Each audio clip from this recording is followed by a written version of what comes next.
Parang hindi mo kayo kumbinsido.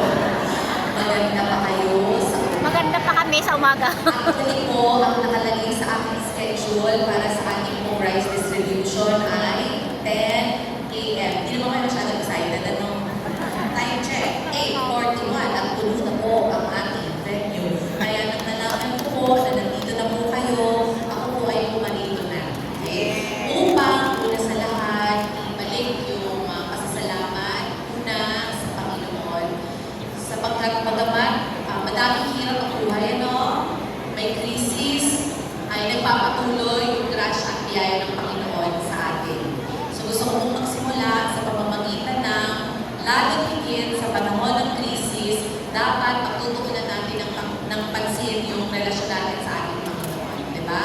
Sapagkat kapag tayo tiniling sa Kanya, may mga paghihirapan, lagi mo nagpo-provide ang Panginoon ng mga paraan para tayo ay makasurvive. So that's one.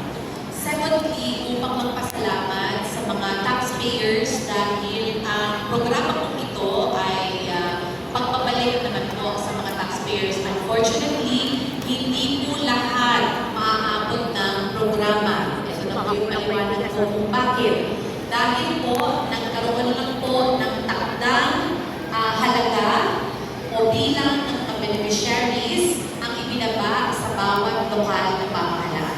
No?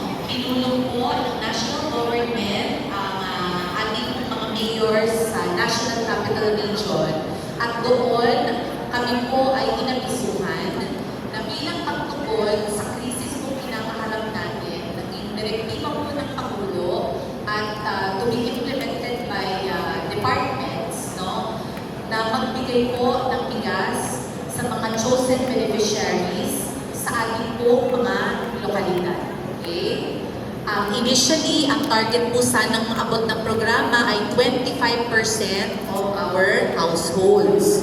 Sa Taguig po, meron po tayong 414,000 households. Ganun po kadami. Dami. Kung kukwentahin niyo po sa 25% yan, ilan lamang po yun, pero nagkaroon po tayo ng challenge. Tumaas po yung presyo ng bigas. Kaya ako po ay nagpaabiso sa national government na sa Taguig hindi po natin kayang mahit yung 25% of our households. So, na-reduce po ito sa bilang na between 50,000 to 55,000 families or households lamang po. Yun po ang maaabot. So, nagkaroon po ng challenge, Mayor Lani. Siyempre po, pag bumakonti yung bilang, mas nahihirapan po tayo to identify sino bang sektor ang maaabot ng programa. Kasi hindi na natin pwedeng sabihin ang programang ito ay para sa mga nangangailangan kasi babalikan po tayo ng tao. Dahil ang sinasabi ng sambayanan ngayon, lahat ay nangangailangan. So nagkaroon po ng mahirap na proseso sa pagpili ng sektor na aabutin ng 50 to 55,000 po, no, na slots for this program. Okay? Gusto ko po itong ipaliwanag sa inyo kasi maganda po yun na updated po kayo, no, sa mga sitwasyon at kung gaano kakomplikado po pag ikaw ang mayor at ikaw ang nagde-decide. Kung meron lamang nga po para sa lahat, kung ibinaba po sa atin ay para sa lahat, eh di mas masaya po ako. Dahil walang magsasana all. Di ba po?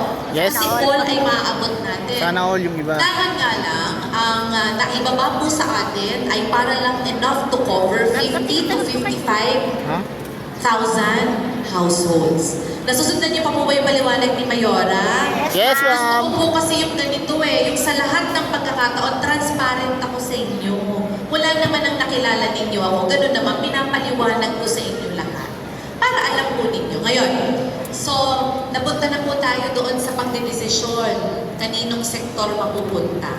So, una, mapupunta po itong programa pong ito from the national government sa mga pamilya na may miyembro na person with disabilities. No? Kasi po, alam niyo napakahirap pagtaguyod ng isang miyembro ng pamilya na halimbawa, na-stroke na, hindi na productive. Kailangan po babantayan mo na yun eh. Di ba? Sumunod, kung may autism, may Down syndrome, may mga kapansanan po na full-time ha, tututukan mo yung pag-aalaga, hindi makabangon. Di ba? Araw-araw nakatutok na po dun yung nakatutok na po dun yung pamilya sa pag-aalaga nun ha. So siguro po naman wala pong kontra doon, Palagay nyo naman po, tama naman desisyon ni Mayora na sila yung abutin ng programa. So in Taguig, we have 34,000 families po na merong miyembro ng pamilya na may kapansanan. So sila po, sabi ko, otomatiko, kasama sila sa program. Sunod, sino pa po yung isinama natin po sa program? Sunod po ay ang mga solo parents, registered solo parents. Kasi minsan meron namang magsasabi na, bakit ako? Solo parent, hindi ako kasama. Di tatanungin ko po, kayo po ba'y nagparehistro sa ating pong CSWD? Kasi kailangan po register para may opisyal na pagkakakilanlan. Ay hindi po pwedeng magpipresenta ka na ikaw ay solo parent, magamat baka Hindi naman kasi siya workers na. hindi ka nagparehistro, hinahanapan po kami. Pag inuodi Siya pwede po ang maging CD, single mother kasi yan. ba't ka nagbigay? Solo parent ba yun? Solo parent daw po siya, sabi niya. Ang problema, hindi mo na CI at walang ID. Minsan nababalikan po kami, Naiintindihan po ba ninyo yung sitwasyon ko? Yes, ma'am. Yes, ma'am. Naiintindihan niyo po. Kaya, registered solo parents, yung may ID. Ano po? So, yan po ang kahalagahan ng pagpapatala. Yan po ang kahalagahan ng pagkuha ng ID kung ikaw ay kabilang sa sektor na yun. So, siguro po, naunawaan naman ninyo yun. Ngayon nga po mag-asawa, yung babae, yung lalaki, kapwa may trabaho, hirap pa din, sa tama. pagtataguyod ng pamilya. Tama. How much more kung solo Wala parent talaga, ka? So, sumasangayon naman po kayo. Importanteng sektor din po maabot ng programa. Yes. Limitado lang po, pero kasama po sila. Yes. Susunod po, isinama po natin sa ating programa ang mga magsasaka at mga mangingisda. Yun, pwede. Nung tumaas po ang presyo po ng petrolyo, diesel, naapektuhan po sila. Bakit? Kasi po, hindi aandar ang mga motor, traktora sa pagsasaka, at hindi aandar ang mga bangka, sa pangingisda. Katulad po ng mga tricycle drivers, Kaya may ng 5,000 mga mga jeepney tricycle. drivers, Mahal na nga daw, delivery Nay. riders Pero may natin, taxi 5,000 drivers sila. natin. Oo, Apektado sa po sila gasolina. nung pagtaas Gasolina. ng presyo ng petrolyo, ng diesel. Ano po? Kaya kasama po sila doon sa programa. Kasama Yung sila dito. transport sector naman natin, nabalitaan nyo naman na po, nagkaroon po tayo ng fuel subsidy para sa kanila. Also, courtesy of the local government. Of the national, correction po, national government. Binaba po yan galing sa national. So nagpasya po tayo na dahil nabigyan po sila ng fuel subsidy ay hindi muna sila maisama sa programa. Kasi nabigyan sila ng Naiintindihan po 5,000. naman ninyo yun. Yes, ma'am. Bigyan sila ng pera. So ang pinili po Tsaka natin dito parang ay ang mga tulong talaga sa magsasaka kanila yun kasi at ang mahal ng mga mangingisda. gasolina Sino pa po? Sinama po natin yung mga volunteers natin sa community. Sila po actually ay mga volunteers kasi hindi po empleyado ng gobyerno. Sa atin, hindi natin pera. Voluntary, nung tinanong, kayo ba ay interesadong maglinis sa inyong community? Hindi po ito regular na trabaho, Pero kung meron kayong 2-4 na oras to spare, di naman kayo lalayo sa community ninyo, doon din kayo sa community ninyo, ay sumama kayo doon sa programa na nagsisiguro na ang mga lansangan natin ay malinis. Wala po silang sweldo, hindi po yan sweldo, hindi po sumusweldo ang mga Allowance lang. This is purely on a volunteer capacity. Di ba po?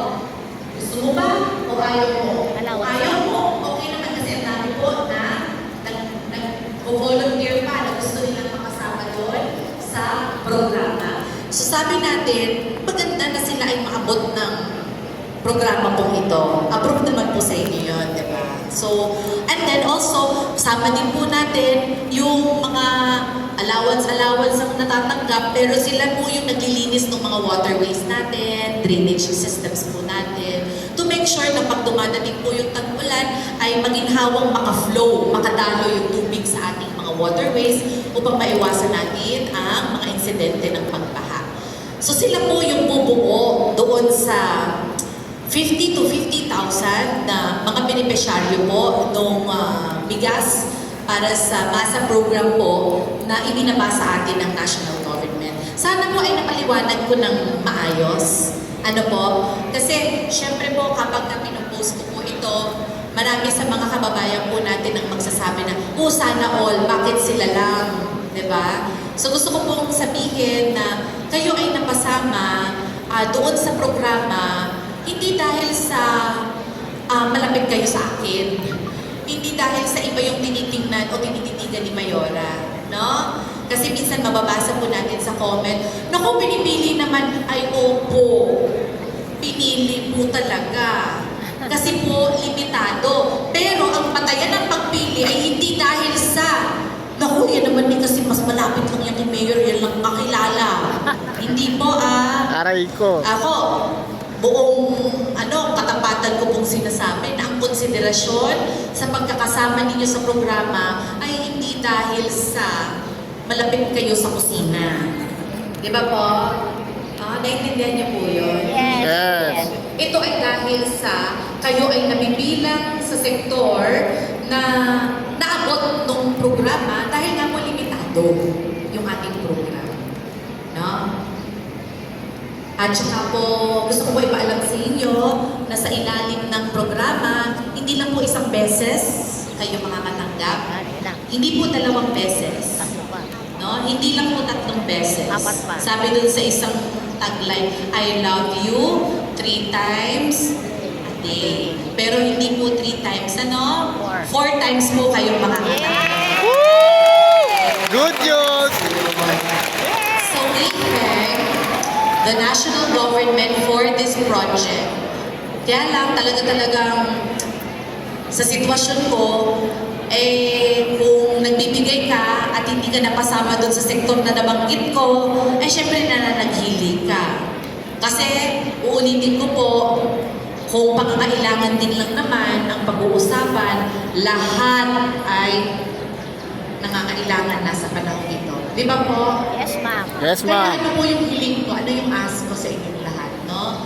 We appreciate yung puso natin, bagamat marami tayong mga hinahanap, we learn to appreciate. Kung ikaw ay volunteer, allowance yung natatanggap natin, remember po, sa totoo lang, actually libo-libo po ang nakalista, naka-waitlist.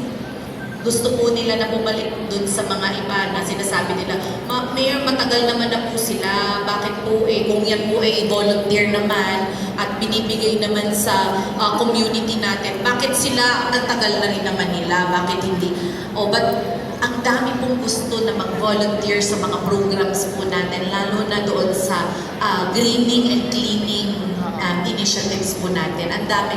Hindi ko po kayang pagbigyan ang lahat. And so, today, gusto ko lang pong sabihin na kung may dumadating sa ating mga biyayang katulad nito, in this case, bigas, ito po ay kaloob sa atin, o alokasyon natin from the national government, we appreciate it. Ano po, pwede po ba ma-appreciate po natin? Dapat may lagi po tayo Tabigyan mo.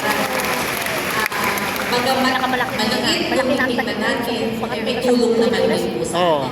I can acknowledge po the presence of our councilor, si Councilor Rodil Marcelino po. Si Konsehal po napakasipag kung saan-saan po yan nagpupunta. Thank you, Konsehal. Actually, 10 a.m. po yung schedule natin. Kaya lang ako po inamisuhan po na po. Kaya napatakbo na po ako dito. Sa mga mahuhuli po, actually hindi sila huli. Napaaga lang po tayo. So, banggitin ko na po yung mga pangalan. Siyempre, nandiyan po yung Vice Mayor natin, katuwang natin lagi, si Arvin Alip, yung dalawa nating kongresista, si Congressman Ating, at si Congressman George Cocobos sa 2nd District. Yung mga konsehal ng bayan natin, kilala nyo naman, yung mga konsehal na tumutulong kay Mayora. So sila pong lahat, kami pong lahat, nagpapasalamat sa pangunawa po ninyo. Dumarating na po yung dalawa pa nating konsehal, nandiyan po si Konsehal Ed Prato, at yung aming pong Konsehal Dani Castro, nandiyan po sila. Ayan, thank you. Welcome po. Pinapaliwanag ko po na 10 pa to, kaya lang excited. Nakatulog ba kayo? Bihira. Bihira!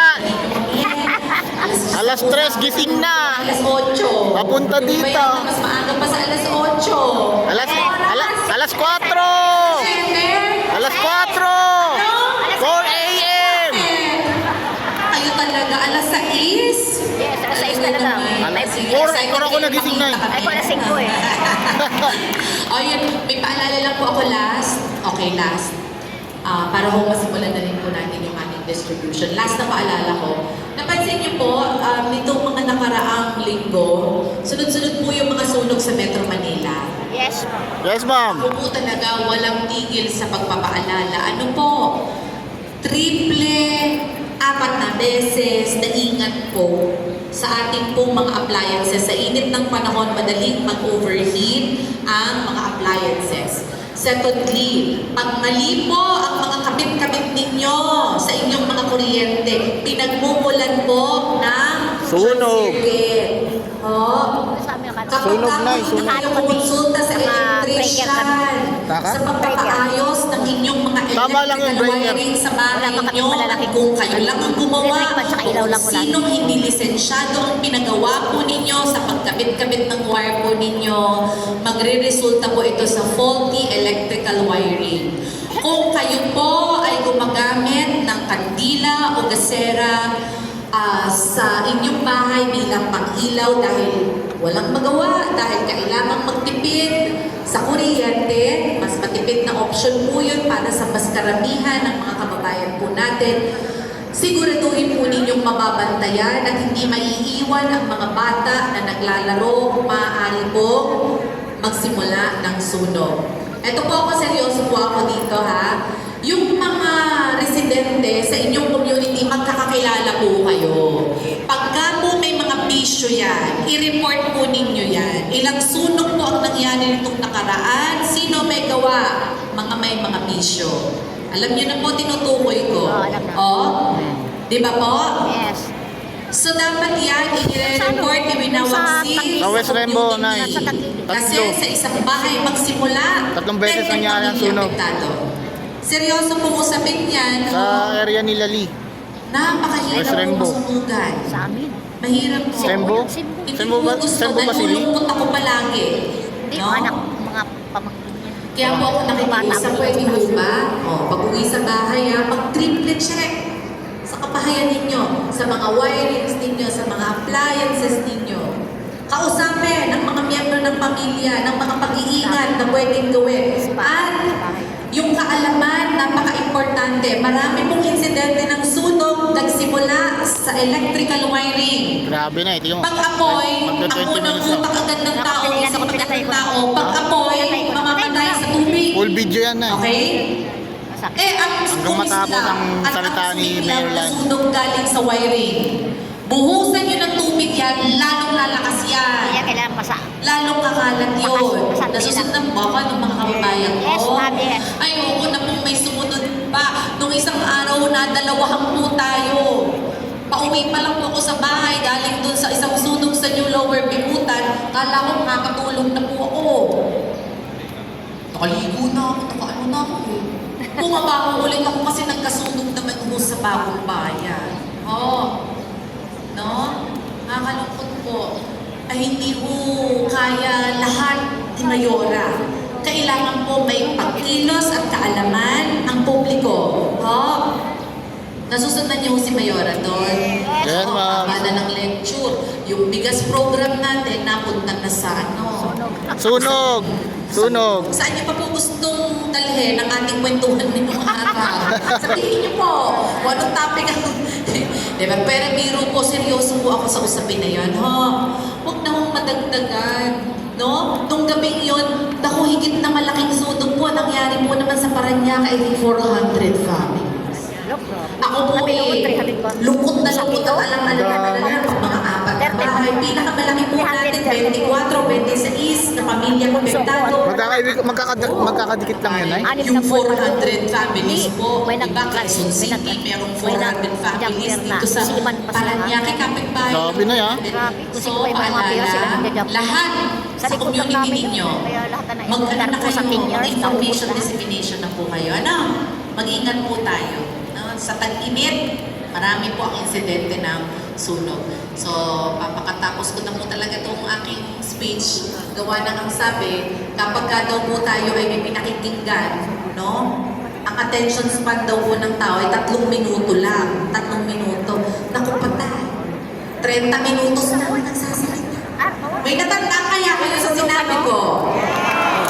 Sana po, maraming salamat and God bless you. Simulan na po natin. Maraming salamat po, Mayor Ate Lucky Gaylan.